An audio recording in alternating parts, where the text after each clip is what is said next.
নরেন্দ্র মোদীর নেতৃত্বে সারা দেশে দুনিয়ার লোক দেখতে পাচ্ছে ভারতবর্ষ উজ্জ্বল জ্যোতিষ্কের মতো। আমাদের লোকেরা খালি দেখতে পাচ্ছে না, যারা চাল ডাল থেকে শৌচালয়ের টাকা খেয়ে নিচ্ছে, বাড়ির টাকা খেয়ে নিচ্ছে, জলের টাকা খেয়ে নিচ্ছে, তারা উন্নতি দেখতে পাচ্ছে না।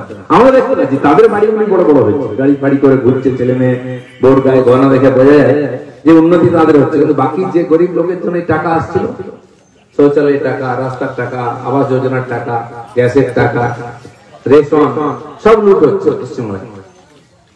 আপনি পাড়ায় ঘুরুন, এই যে ইজ্জত ঘর বলে বাকিরা, শৌচালয় 10,000 টাকা কেন্দ্র সরকার দিচ্ছে, কটা দেখতে পাই আমরা? কটা আবাস যোজনার বাড়ি দেখতে পাই আমরা? আপনি অন্য রাজ্যে যে কোনো গ্রামে চলে যান, বস্তিতে চলে যান, দেখবেন দুই দিকে নতুন নতুন বাড়ি হচ্ছে, আবাস যোজনা লেখা আছে। সব গ্রামের দিকে আমি গিয়ে দেখেছি বাড়ির সামনে পায়খানা ঘর লেখা আছে ইজ্জত ঘর, মহিলাদের সম্মানের জন্য মোদীজি করে দিয়েছে। হাজার যে কোনো গ্রামে শহরে ঢুকতে আপনি বস্তিগুলো আসে ভাঙা নোংরা নয়, সবার নতুন নতুন বাড়ি হয়েছে। এখানে কেন হয়? সেটা নেতাদেরকে দেখলে আমরা লুট হচ্ছে। তাই এই পশ্চিমবঙ্গের পরিবর্তন জরুরি, কারণ সারা ভারতবর্ষ যে গতিতে এগোচ্ছে আমরা তার সঙ্গে চলতে পারবো না। এখানে মোদীজি যখন ক্ষমতায় এলেন 14 সালে, তখন প্রায় 30 কোটি মানুষ অতি দরিদ্র সীমার নিচে ছিল। দুবেলা খেতে পেত না, পুরো জামা কাপড় ছিল না, ছেলে মেয়েকে পড়াতে পারতো না, ওষুধ ছিল না, মাথার পাকা ছাদ ছিল না।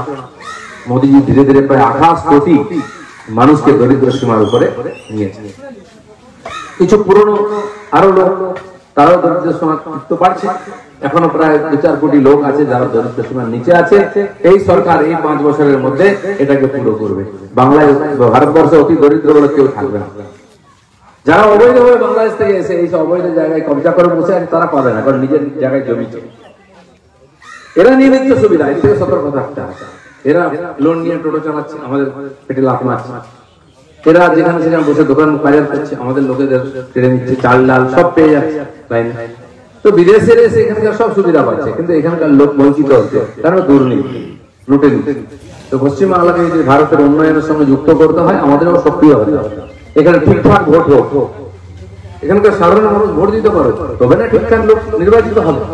আপনি 1 কোটির বেশি ভোটার যদি এই এখানে ভোট দেয়, 1.5 কোটি ভোটার এক পার্টিকে দিয়ে দেয়, তা আপনি জিতবেন কি করে? আমরা এই যে সমান সমানও ভোট পাই, ওই ভোটটাতে জিতে যাচ্ছে। বদনাম মানুষের মনের মধ্যে ভয়ে এরা সঞ্চার করেছে।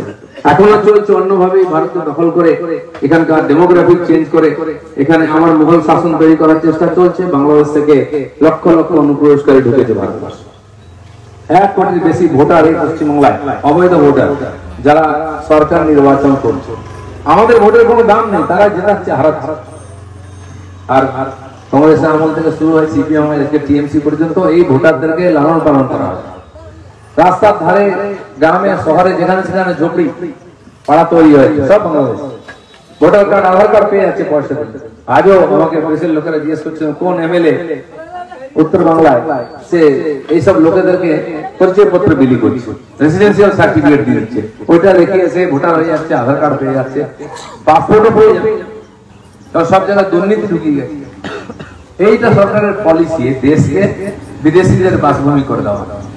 আর যারা এসছে ওখান থেকে, বাঙালি হিন্দুরা মারকে 70-80 বছর ধরে, তাদের এখনো নাগরিকত্ব দেওয়া হলো না। ঠিক আমরা দিতে গেছি, বিল পাস করেছি সিএর, তার বিরোধিতা সিপিএম, কংগ্রেস, টিএমসি করেছে। যারা এই গত 70-80 বছর ধরে এদের ভোট নিয়ে জিতে এখানে সরকার করেছে, তারা বিরোধিতা করছে বাঙালি হিন্দুদের ভোট।